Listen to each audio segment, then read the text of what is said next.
ہمیشہ بنائے جاتے ہیں اس میں ہم پیش ہو گئے ہیں، لیکن ساتھ یہ آپ کو ایڈ کرتا جاؤں کہ پوری ایک لسٹ ہے جو میں آپ کے ساتھ شیئر کرنا چاہتا ہوں۔ وہاں پر میں جو ہے ٹاک کرتے ہوئے وہ ساری نہیں بتا پایا، تو وہ ایک چیز آپ کے سامنے رکھوں گا۔ اچھا، اس میں توشہ خانہ ریفرنس جو ہے نا، اس میں جو اپیل فائل کی ہے، جو توشہ خانہ کیس کے اندر جو ریفرنس تھا، جو فیصلہ آیا تھا الیکشن کمیشن نے دیا تھا، اس کے اندر ہم نے اپیل فائل کی ہے، تو اس کے اوپر فیصلہ نہیں ہو رہا۔ ہم نے اس میں واپسی کی درخواست کی تھی، جو کہ واپسی کی درخواست بھی ہماری ایکسیپٹ نہیں ابھی تک ہوئی، کہ ہم جو ہے یہ کیس جو ہے واپس لینا چاہتے ہیں، کیونکہ جب ڈیسیجن نہیں ہو رہا تو کیس واپس لینے کی اجازت دی جائے، وہ بھی پینڈنگ ہے۔ اس کے ساتھ ساتھ ہم نے جو استدعا یہاں پر کی ہوئی تھی وہ یہ تھی کہ توشہ خانہ جو سزا ہوئی ہے خان صاحب کو،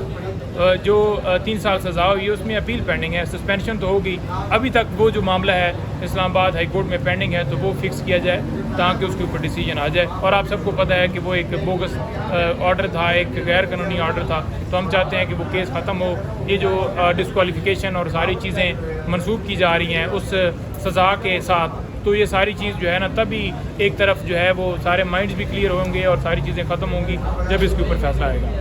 توشہ خانہ کیس کو جو ہے وہ اس کے اندر جو مزید درخواستیں ہم نے دی تھیں، جیسا کہ آپ کو پتہ ہے کہ مینٹینبلٹی کا کویسچن تھا اور جوریسڈکشن کا معاملہ تھا، اس کو چیلنج کیا تھا، جو آرڈر نیچے آیا تھا وہ بھی پینڈنگ ہے، اس کے اوپر ہم نے استدعا کی ہے۔ اٹک جیل سے اڈیالہ جیل شفٹ کرنے کے حوالے سے ہم نے درخواست دی ہے، تو وہ پینڈنگ ہے۔ ہم نے یہ کہا ہے کہ جب کورٹ نے آرڈر کیا تھا، جب کورٹ کا فیصلہ تھا، فیصلے کے اندر لکھا ہوا تھا کہ انہیں اڈیالہ جیل جو ہے وہ رکھا جائے گا، تو کس قانون کے تحت انہیں رکھا گیا ہے؟ صرف اور صرف وہاں پر بیٹری فیسلٹیز نہیں ہے، آپ سب کو پتہ ہے وہ ریزن ہے۔ اور اس کے ساتھ ساتھ اس کے سائفر جو کیس ہے، سائفر کیس کے اندر کویشمنٹ ہم نے فائل کی ہے کہ اس جو ہے ایف آئی آر کو کویش کیا جائے، جو بھی پینڈنگ ہے اس کے اوپر بھی ہم استدعا کر رہے ہیں کہ وہ فوراً جو ہے اس کے اوپر فیصلہ ہے، جو آپ کو پتہ ہے کل فکس تھا اور کاز لسٹ سے کینسل کر دیا گیا۔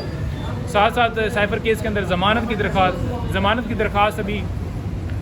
فکس نہیں ہو رہی، پینڈنگ ہے، وہ نیکسٹ ویک پہ گئی ہوئی ہے۔ لاسٹ ڈیٹ کے اوپر سماعت ہوئی تھی اور ہم نے یہ کہا تھا کہ شارٹ ڈیٹ دی جائے تاکہ جو ہے اس کے اوپر جو ہے جلدی سے سماعت ہو اور اس کے اوپر فیصلہ ہے۔ تو ہم یہ استدعا کریں گے کہ وہ جب اس کے اوپر سماعت ہو تو فوراً اس کے اوپر فیصلہ دیا جائے۔ اچھا، سائفر کیس میں اوپن ٹرائل کے حوالے سے یہ ہم نے درخواست دی ہے کہ اوپن ٹرائل جو ہے وہ کروایا جائے، کیونکہ کوئی اس میں آفیشیل سیکرٹ ایکٹ نہ اطلاق ہوتا ہے، نہ کوئی ایسی چیز ہے جو کہ چھپ کے جو اندر جو ہے اندرونی طور پر کی جائے۔ وہاں پر میڈیا اوپن ہو، وہاں پر لوگ اوپنلی جا سکیں، وہاں پر فیئر ٹرائل جو ہے پوری ایویڈنس جو ہے ریکارڈ کرنے کا، دفاع کرنے کا، ہر چیز کا ایک موقع دیا جانا چاہیے اور وہ جوڈیشل کمپلیکس کے اندر ہونی چاہیے۔ یہ ہم نے استدعا کی ہوئی ہے۔ اس کے ساتھ ساتھ ڈاکٹر کی ایکسیس، جو کہ ان کے فزیشین ہیں، ابھی تک ان کو ود ایسیسریز جو ہے ان کو ایکسیس نہیں دی گئی، اور ہم یہ استدعا کر رہے ہیں کہ ان کے دوستوں کو، ان کے ڈاکٹر کو ایکسیس جو ہم نے درخواست دی ہے اس کے اوپر فیصلہ آنا چاہیے۔ اس کے ساتھ ساتھ ہماری جو درخواستیں خارج ہوئی ہیں اسلام آباد سے، جو کہ ضمانتیں ہماری خارج ہوئی ہیں، وہ ہم نے استدعا کی ہوئی ہے کہ تمام جو ہے وہ ہماری ضمانتیں بحال ہونی چاہیے، اور ان میں ہم نے اسلام آباد ہائی کورٹ میں تمام ان فیصلوں کو چیلنج کیا ہوا ہے، وہ ہمارا پینڈنگ ہے، وہ ہونا چاہیے، کیونکہ ہمیں یہ خطرہ ہے کہ اگر خان صاحب گرفتار ہوں گے تو پھر یہ کسی اس ایسے مقدمے میں گرفتار کر لیں گے جس میں خان صاحب کی ضمانت نہیں ہوئی ہوگی۔ اچھا، کورٹ کو اٹک جیل، وہ میں نے آپ کو پہلے بتا دی کہ کورٹ کو جو اٹک جیل میں کیسے اس کی سماعت کی جا سکتی ہے، اس نوٹیفیکیشن کو کالعدم قرار دینے کے لیے ہم نے درخواست دی ہوئی ہے، اس کے اوپر ابھی فیصلہ محفوظ ہے۔ تو یہ سارے فیصلے جو محفوظ ہیں اور جو ساری درخواستیں ابھی تک نہیں لگ رہی، یہ جو لگتی ہیں اور آگے پھر بہانے سے ایڈجن کر دی جاتی ہیں، جو لگتی نہیں ہیں ان کو لگایا جائے، جو آگے کی جاتی ہیں آگے نہ کی جائیں اور ان کے اوپر فیصلہ دیا جائے، اور جو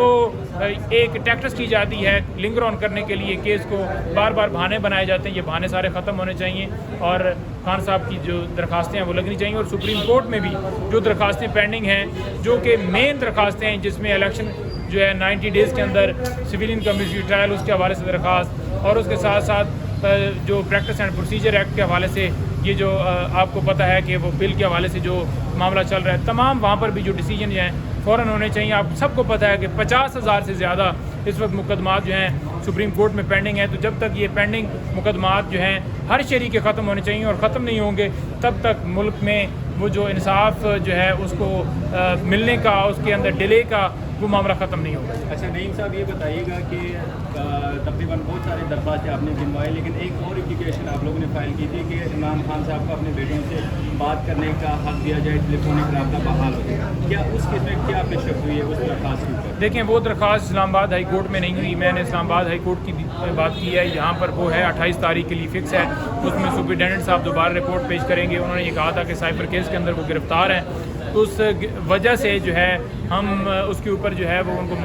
بات نہیں کروا سکتے. لیکن یہ ایک مذاکرہ خیز بات ہے کہ سائبر کیس کے اندر گرفتار ہیں, تو سائبر کیس کے تحت جو ایف آئی آر درج کی گئی ہے یہ آفیشیل سیکرٹ ایکٹ کے تحت کی گئی ہے. آفیشیل سیکرٹ ایکٹ کا اطلاق ہی نہیں ہوتا, اس کو ہم نے چیلنج کیا ہوا ہے. اور آپ بلا وجہ جو ہے اس کے خان صاحب کے اوپر پابندی لگا دیں. بیٹوں سے ان کا جو ہے وہ بات کرنے کا ان کا حق ہے, جیل کے اندر یہ سہولت موجود ہے اور دیگر قیدیوں کو موجود ہے, تو پھر خان صاحب کو کیوں نہیں؟ وہ سابقہ وزیر اعظم ہیں, ان کے ساتھ یہ ٹریٹ کیا جا رہا ہے. آپ اور میرے ساتھ کیا ہو سکتا ہے اور کیا ہمیں انصاف کی امید ہے؟ 10 سے 15 اپلیکیشن جو ہے وہ پینڈنگ ہے, اس پہ تاخیری حربی کیوں استعمال ہو رہی ہے؟ دیکھیں تاخیری حربے اس لیے استعمال ہو رہے ہیں, آپ کو پتہ ہے کہ صرف اور صرف خان صاحب کو اس کیس کے اندر جو ہے وہ توڑنے کے لیے, خان صاحب کو کہ یہ کیس لگے نہیں, یہ کیس چلے نہیں, یہ کیس آگے نہ ہو, خان صاحب ٹوٹ جائیں اور خان صاحب آخر میں کہیں کہ جی ٹھیک ہے جی میں پریس کانفرنس کرتا ہوں. لیکن یہ ان کا وہم ہے. خان صاحب ماشاءاللہ بہت مضبوط اور ڈٹے ہوئے ہیں اور کسی طرح سے وہ ہر حالات کا, ہر چیز کا ڈٹ کے مقابلہ کر رہے ہیں, فیس کر رہے ہیں اور اس قوم کے لیے فیس کر رہے ہیں.